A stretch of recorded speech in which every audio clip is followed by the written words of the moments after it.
Hello and welcome back to Armoury Antiques and Militaria and our YouTube channel. Welcome back to the channel, ladies and gentlemen. So a few weeks ago you may have noticed that I posted a video on our YouTube channel about this very 1803 infantry officer's sword from the Waterloo period. Now we've done a bit of research and we've also oiled the blade.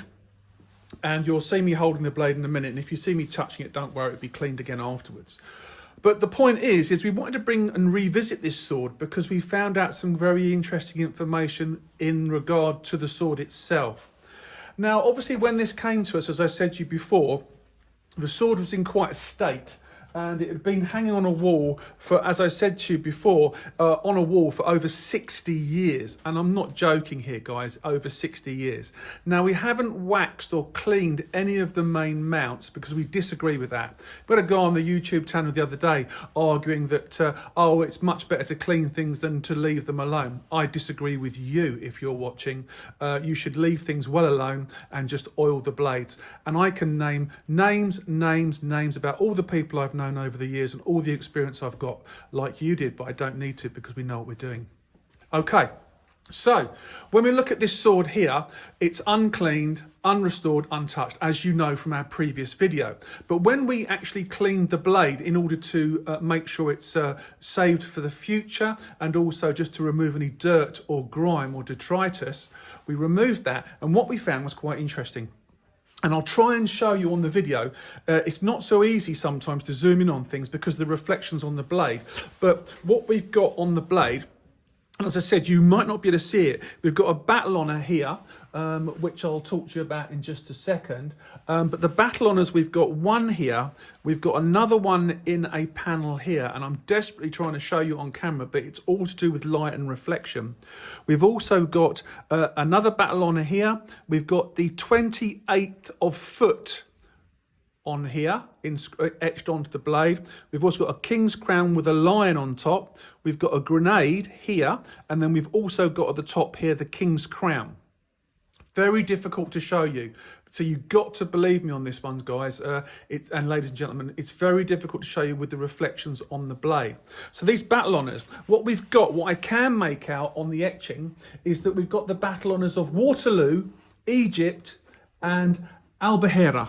We've definitely got, and there's one other as well, but I just can't get it to show on the camera here. So we've got the maker's mark down the end here, as I've told you before, Prosser, which is all etched onto the blade. And you'll get suggestions of these boxes where we've got these battle honours. And some are, as I've said, easier to show you than others. Waterloo here. I think you can see that just about on camera. And then we've got down here, Egypt. Hopefully you'll be able to see that.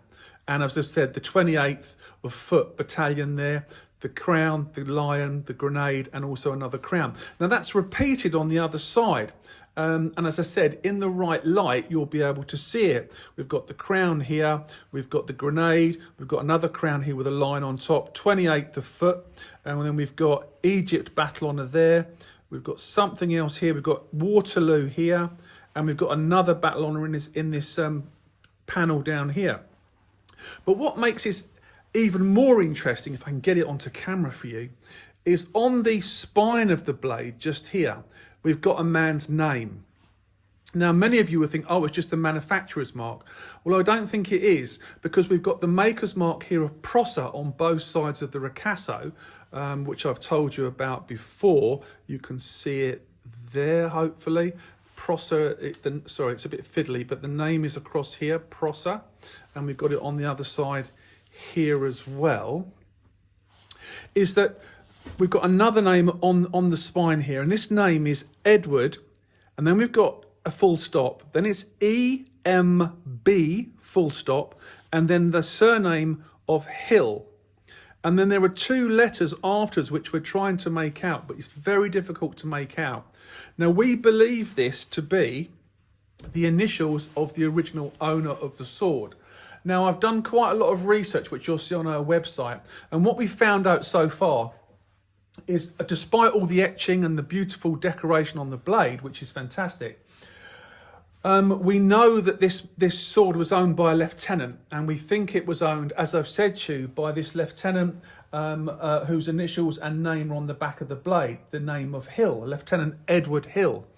Now, if that's the case, this makes this sword a very interesting object for obvious reasons. If you can tie this down to an individual, especially at such important battles as Waterloo and the like, then this sword becomes very, very interesting. Now, it's interesting in itself because we've got an 1803 pattern, and these are always popular. But I said to you before, you can see all the gilding underneath the detritus and the patina that's built up over the years. This has never been cleaned.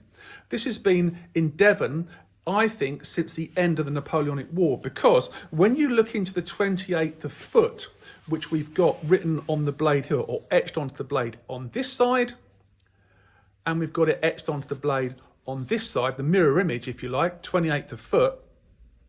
When we do research on the 28th of foot, what we find out is the majority of the men that are in this particular brigade or foot regiment was from Devon and Cornwall and Somerset. So that makes perfect sense. Now, we know that there's some very famous hills that served in Waterloo. For example, British generals of the Napoleonic War, for example, 1793 to 1815. Rowland Hill was a very famous general that served during that period. But what's interesting is he had quite a few relations that served as well at the Battle of Waterloo and the other battles that took place over the Napoleonic period. And we look through the names of his relations, and what do we find? We find that one of his relations was Lieutenant Edward Hill. Is this the same man? And this is the research we're doing now to find out. Now, you can see all the gilding on the lion's mane here, suggesting that it's all underneath this surface patina, which is wonderful. You don't find them like this very often. It's a wonderful uncleaned example.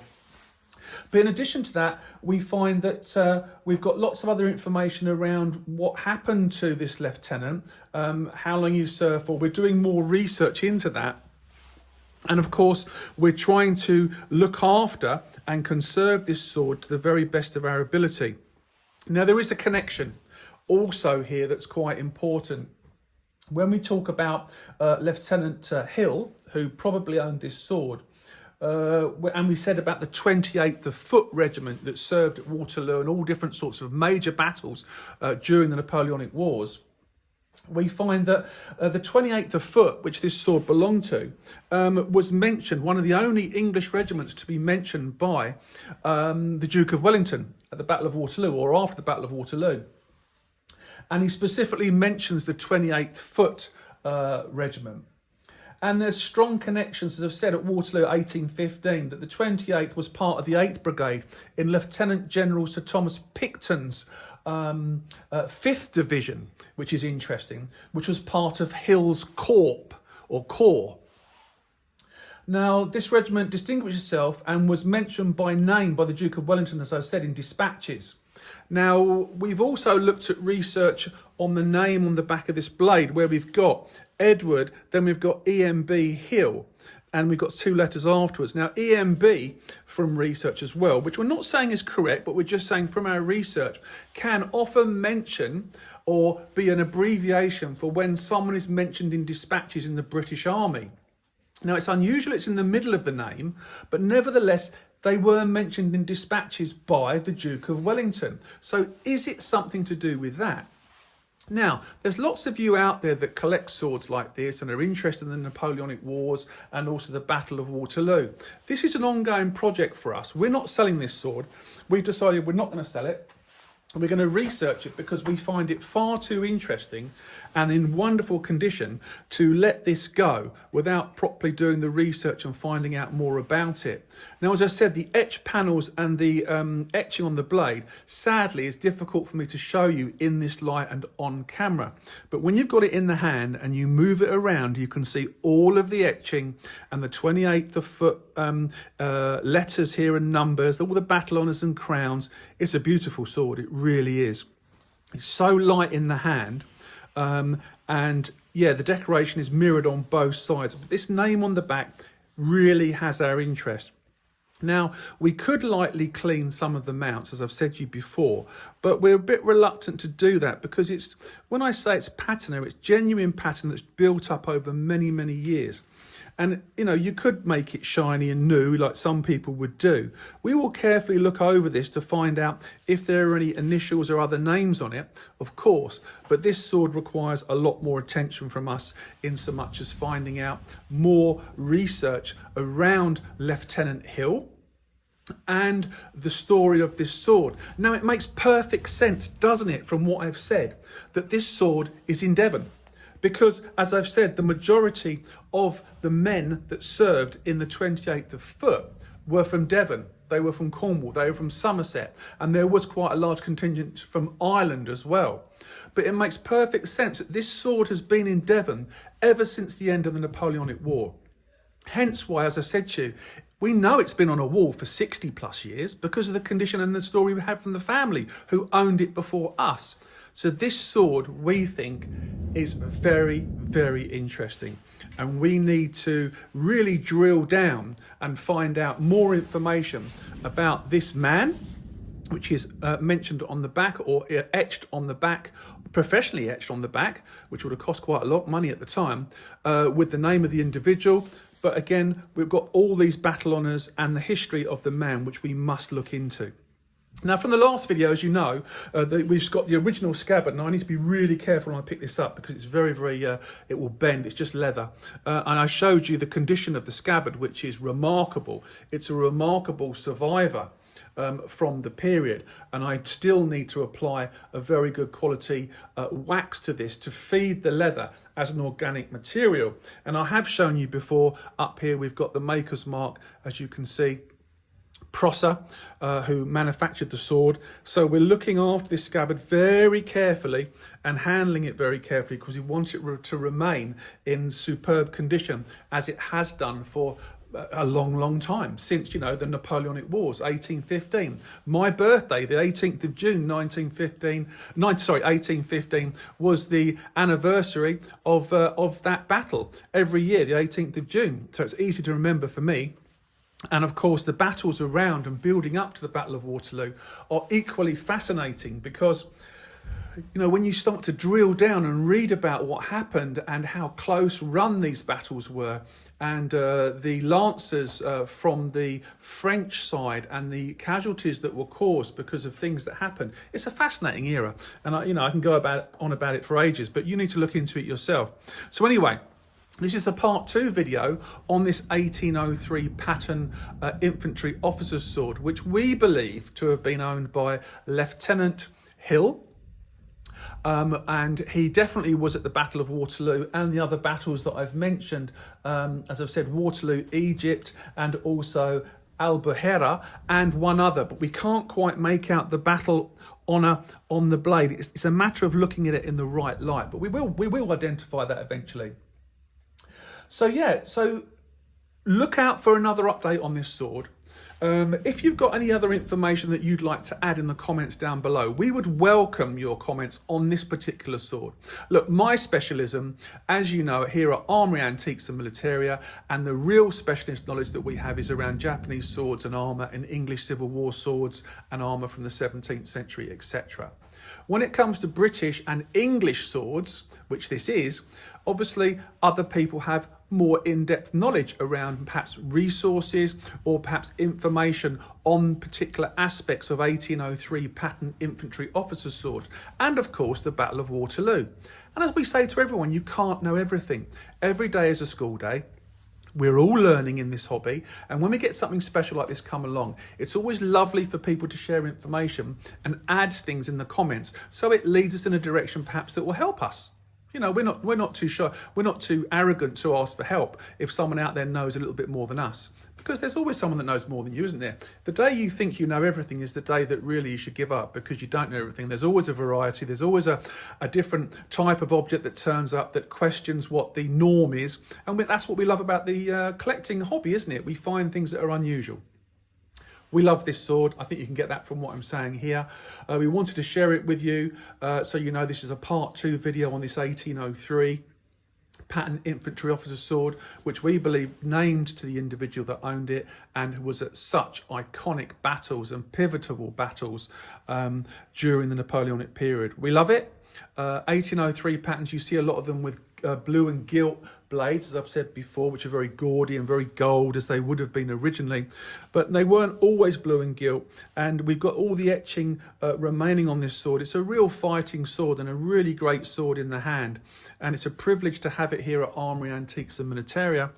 And as I said, it's one of those ones we're probably going to keep because the history of this sword, we haven't told you everything yet, the history and the connections that this sword has with certain individuals within the 28th of foot, and also other important people like Lieutenant General Sir Thomas Picton, who was killed at the Battle of Waterloo.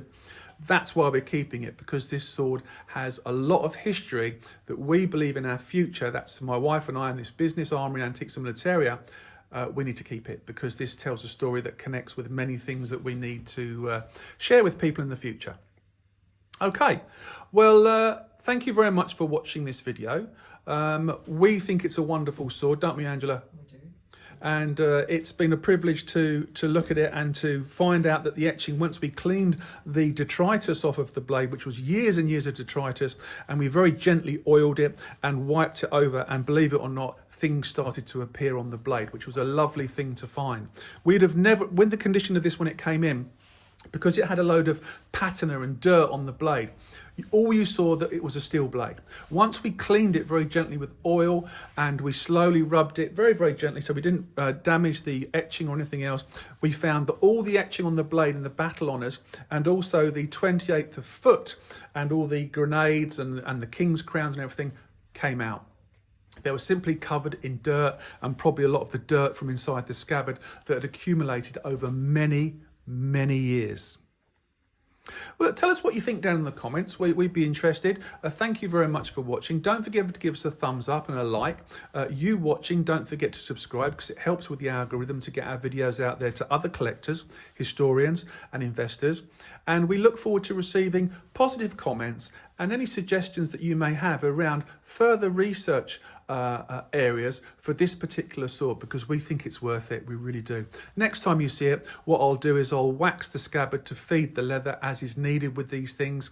And of course, we never lift it up without putting the blade in the scabbard, certainly not horizontally because it will bend like a banana because it's just soft leather. So you need to really gently move it around. And when you put the blade, for instance, this blade back into the scabbard, you have to hold it vertically. So you put the blade down into it, as it were, so you stop it from bending. So they really do need looking after, these swords, especially one as original as this that's never been touched. We love it.